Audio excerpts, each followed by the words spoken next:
During my sophomore year in a U.S. history course, we discussed the space race. One student repeatedly claimed the moon landing was staged, arguing, "The video shows shadows, but there are no lamps on the moon." Initially, we assumed he was kidding, but he was completely serious.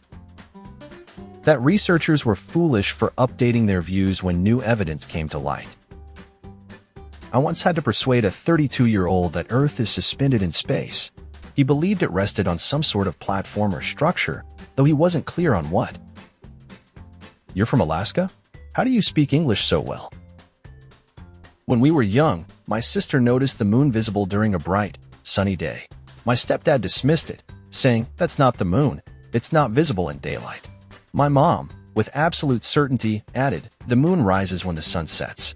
My sister and I exchanged stunned glances, looked back at the clearly visible moon, and just shook our heads. A teacher once informed me that Blackbeard the pirate was a fictional character. As a history enthusiast, I explained he was real, named Edward Teach.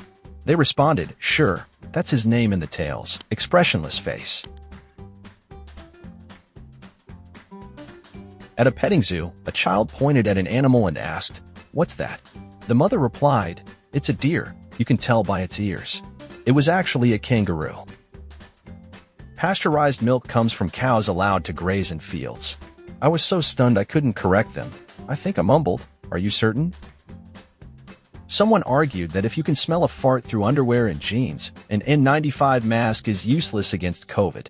I explained that a fart is a gas with tiny molecules, far smaller than the COVID virus, which spreads via larger water droplets.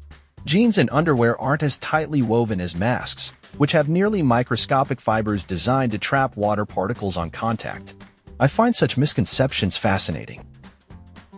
One reason I stopped teaching was an after-school math tutoring session. A student told me half of 50 is 0. Thinking I misheard, I asked him to repeat it, and he confirmed, "Half of 50 is 0, right?" I corrected him and continued. Later, in the staff room, another math teacher explained, "I know his mistake. He mentally split 50 vertically, half is 5, the other half is 0. That moment convinced me to take a break from teaching. I couldn't think like that and felt I could no longer effectively support my students.